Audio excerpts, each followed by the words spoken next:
السلام عليكم ورحمة الله وبركاته، اخوات وحبايب المحترمين، ان شاء الله تكونوا بخير جميعا يا رب.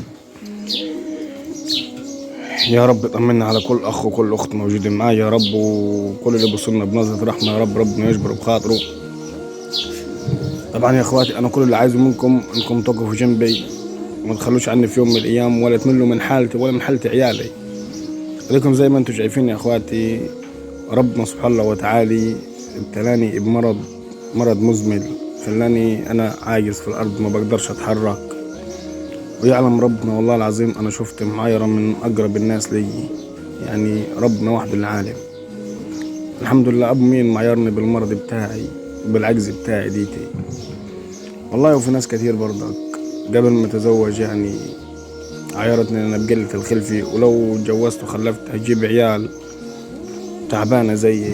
بس الحمد لله، اللهم لك الحمد يا رب، ربنا خلف الظنون بتاعت الناس دي، وربنا عوضني من التعب بتاعي ديتي، واداني رزقني. اول حاجة ربنا رزقني بغادي، الحمد لله بسم الله ما شاء الله، الله اكبر عليها هي. وبعد غادة بفترة يعني راح ربنا رزقني باحمد برضو، احمد اللهم صل على النبي، الله اكبر عليها.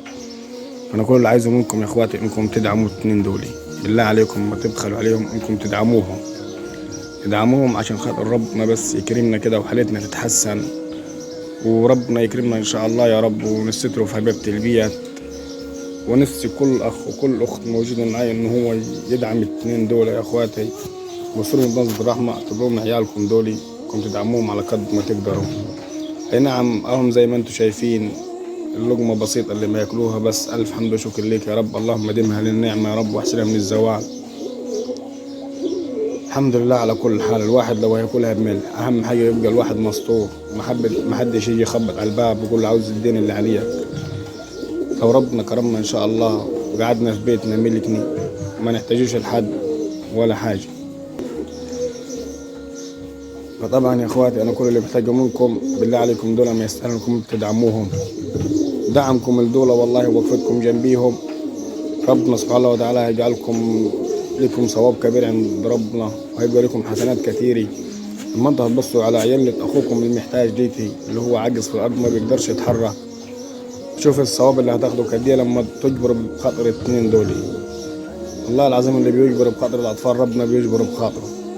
وانا بوجه رسالتي دي لكل اهل العرب، اهل الكويت، اهل السعودية، اهل الامارات، اهل قطر، اهل تونس، اهل الجزائر، اهل المغرب، اهل ليبيا، جميع الدول العربية يا اخواتي، انهم يبصوا بنظرة رحمة للاطفال دولي، ويوقفوا جنبي ويدعموهم على قد ما يقدروا. وبالله عليكم ما تنسوش تصلوا على النبي وتذكروا الله.